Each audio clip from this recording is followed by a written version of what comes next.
गुरु नानक दे घर दे अंदर दो प्रकार करके सेवा प्रमाणित है। एक है साकाम सेवा, एक है निष्काम सेवा। साकाम सेवा वो है जो किसी ना किसी मनोरथ नूं रख के कीती जाती है। कोई ना कोई मन विच इच्छा धार के सेवा की जाती है कि सतगुरु जी किरपा रखनी, मेरा आ कारज जिहड़ा है वो सफला हो जाए कि मैं तेरे दर ते इन्ने दिन सेवा करा। कोई ना कोई मनोरथ रख के की जाती है। सहत कामना दे जिहड़े किसी कामना दे सहत की जाए।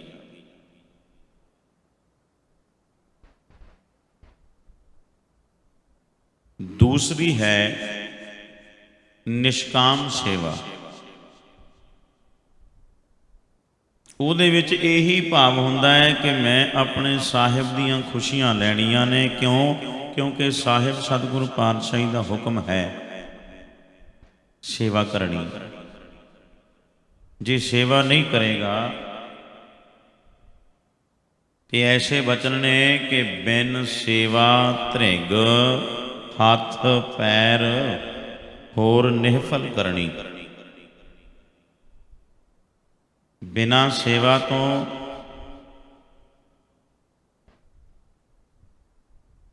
हत्थां पैरां नूं तरकार पाई है गुरु प्यारे। बिन सेवा धृग हथ पैर होर निहफल करना। होर जो कुछ भी कर रहे हैं सब निहफल है। हत्थां पैरां नूं तरकार के है जेकर सेवा विच नहीं जुड़ते तो।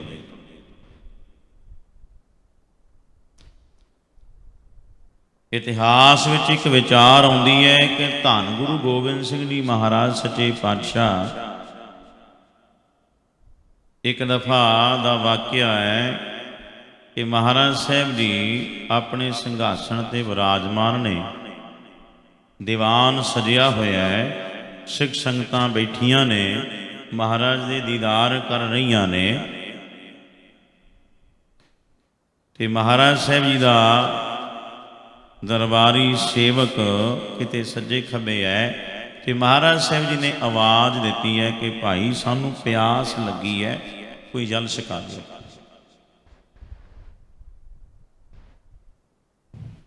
संगत विचों एक नौजवान बहुत सुंदर स्वरूप वाला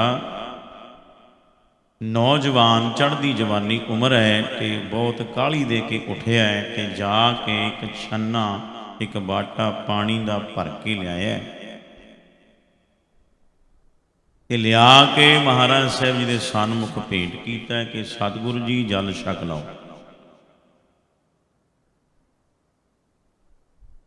जिस वेले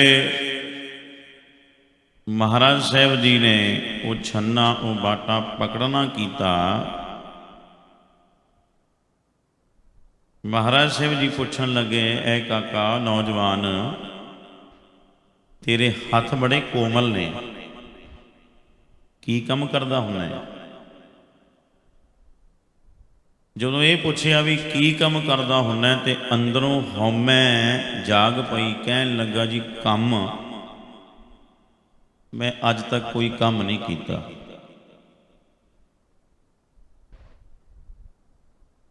ਕਿਉਂ ਨਹੀਂ ਕੀਤਾ? ਕਿਉਂਕਿ ਘਰ ਵਿੱਚ ਨੌਕਰ ਚਾਕਰ ਕੰਮ ਕਰਨ ਵਾਲੇ ਹੈਗੇ ਨੇ। ਮੈਂ ਕਦੇ ਕੰਮ ਨਹੀਂ ਮਹਾਰਾਜ ਕੀਤਾ।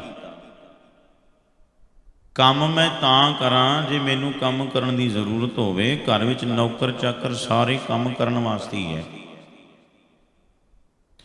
मैं तां केवल हुक्म करदा होना। हाँ मैं जाग पई। ते फिर सतगुरु पातशाह कहन लगे जे काम नहीं कदे कीता, चल कदे सेवा ते कीती होनी।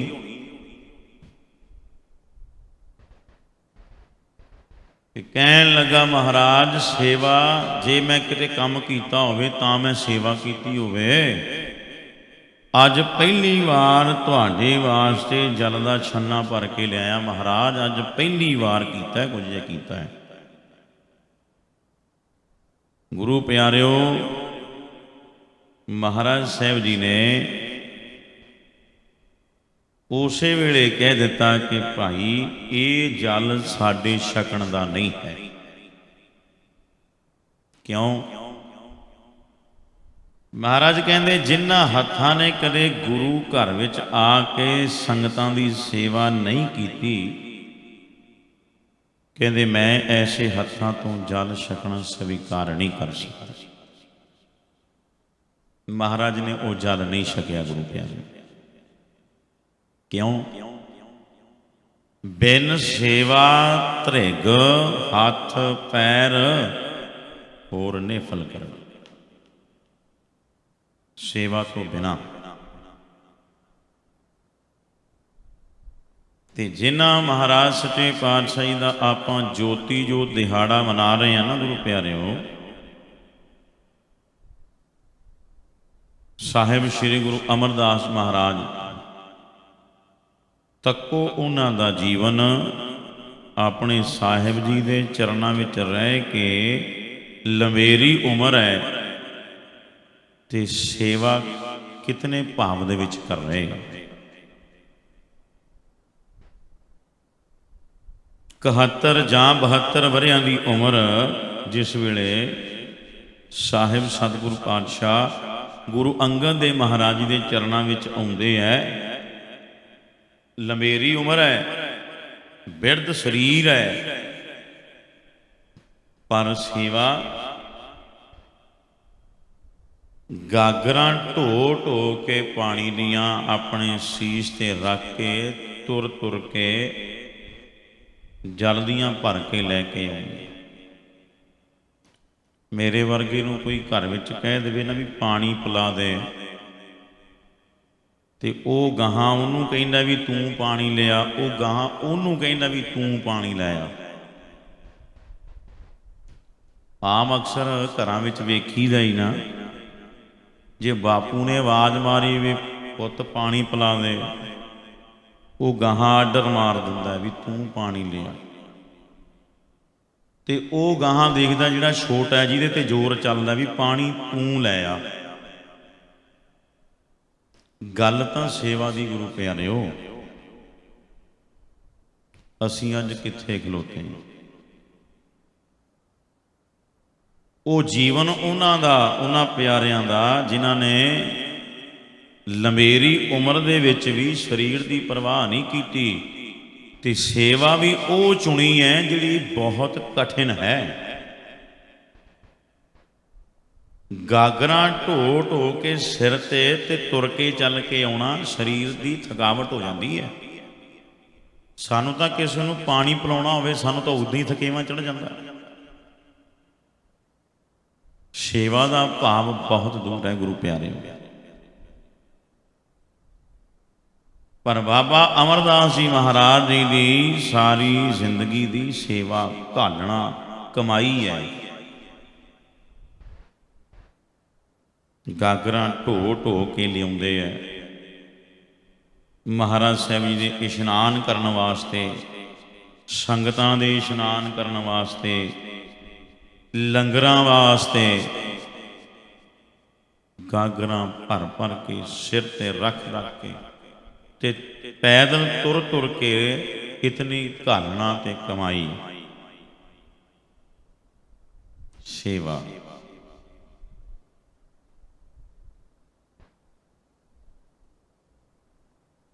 ਜੇਕਰ ਸੇਵਾ ਦਾ ਭਾਵ ਬਣਿਆ ਤੇ ਅੰਦਰ ਇੱਕੋ ਹੀ ਪ੍ਰੇਮ ਹੈ ਕਿ ਮੇਰੇ ਸਾਹਿਬ ਦੀਆਂ ਖੁਸ਼ੀਆਂ ਚਾਹੀਦੀਆਂ ਨੇ, ਬਸ ਹੋਰ ਕੁਝ ਨਹੀਂ। ਕਿਉਂ? ਕਿਉਂਕਿ ਮੇਰੇ ਸਾਹਿਬ ਦਾ ਹੀ ਹੁਕਮ ਹੈ ਕਿ ਸੇਵਾ ਕਰਨੀ। ਤੇ ਜਿਹੜਾ ਕੋਈ ਵੀ ਕਾਮਨਾ ਤੋਂ ਬਿਨਾਂ ਸੇਵਾ ਕਰੇ, ਦੂਸਰੀ ਸੇਵਾ ਉਹ ਹੈ ਜਿਹੜੀ ਨਿਸ਼ਕਾਮ ਹੋ ਕੇ ਕੀਤੀ ਜਾਂਦੀ ਹੈ।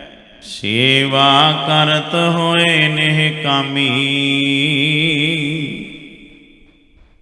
ਜਿਹੜਾ ਨਿਸ਼ਕਾਮ ਸੇਵਾ ਕਰਦਾ, ਜਿਹਨੂੰ ਕਿਸੇ ਪ੍ਰਕਾਰ ਦੀ ਕੋਈ ਲਾਲਚ ਨਹੀਂ ਹੈ, ਕੋਈ ਭੁੱਖ ਨਹੀਂ ਹੈ, ਕਿਸੇ ਪ੍ਰਕਾਰ ਦੀ ਕੋਈ ਇੱਛਾ ਨਹੀਂ ਹੈ, ਬਸ ਅੰਦਰ ਕੇਵਲ ਸੇਵਾ ਹੀ ਸੇਵਾ ਕਰਨ ਦਾ ਭਾਵ ਬਣਿਆ।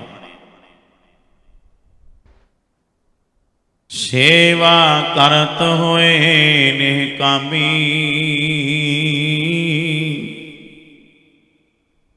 ਤਿਸ ਕੋ ਹੋਤ ਪ੍ਰਾਪਤ ਸੁਆਮੀ। ਉਹਨੂੰ ਤਾਂ ਸਾਹਿਬ ਮਿਲ ਗਿਆ, ਉਹਨੂੰ ਪਰਮੇਸ਼ਰ ਆਪ ਮਿਲ ਗਿਆ। ਤੇ ਜਿਹਨੂੰ ਰੱਬ ਮਿਲ ਗਿਆ ਗੁਰੂ ਪਿਆਰਿਓ, ਤੇ ਫਿਰ ਉਹਨੂੰ ਹੋਰ ਚਾਹੀਦਾ ਕੀ? ਜਿੱਥੇ ਰੱਬ ਆ ਗਿਆ ਉੱਥੇ ਸਭ ਕੁਝ ਆਪ ਹੀ ਆ ਗਿਆ। ਫਿਰ ਉੱਥੇ ਕੋਈ ਇੱਛਾ ਨਹੀਂ ਰਹਿੰਦੀ ਕਿ ਮੈਨੂੰ ਆਹ ਚਾਹੀਦਾ ਹੈ, ਆਹ ਚਾਹੀਦਾ ਹੈ। ਜਿਵੇਂ ਅਸੀਂ ਆਉਂਦੇ ਹਾਂ ਮਹਾਰਾਜ ਜੀ ਦੇ ਕੋਲ, ਨਤਮਸਤਕ ਹੁੰਦੇ ਹਾਂ, ਮੱਥਾ ਟੇਕਦੇ ਹਾਂ, ਸਜਦਾ ਕਰਦੇ ਹਾਂ, ਤੇ ਫਿਰ ਅਰਦਾਸ ਕਰਦੇ ਹਾਂ। ਮੇਰੇ ਵਰਗੇ ਨੇ ਜਦੋਂ ਅਰਦਾਸ ਕਰਨੀ ਹੈ ਬਾਬਾ ਜੀ ਦੇ ਚਰਨਾਂ ਵਿੱਚ ਆ ਕੇ, ਤੇ ਉਹਨੇ ਲਿਸਟ ਤਿਆਰ ਕੀਤੀ ਹੁੰਦੀ ਹੈ ਕਿ ਬਾਬਾ ਆਹ ਚਾਹੀਦਾ ਹੈ, ਆਹ ਚਾਹੀਦਾ ਹੈ, ਆਹ ਚਾਹੀਦਾ, ਆਹ ਚਾਹੀਦਾ। ਇੱਛਾਵਾਂ ਬੜੀਆਂ ਲੈ ਕੇ ਆਉਂਦੇ ਹਾਂ ਅਸੀਂ।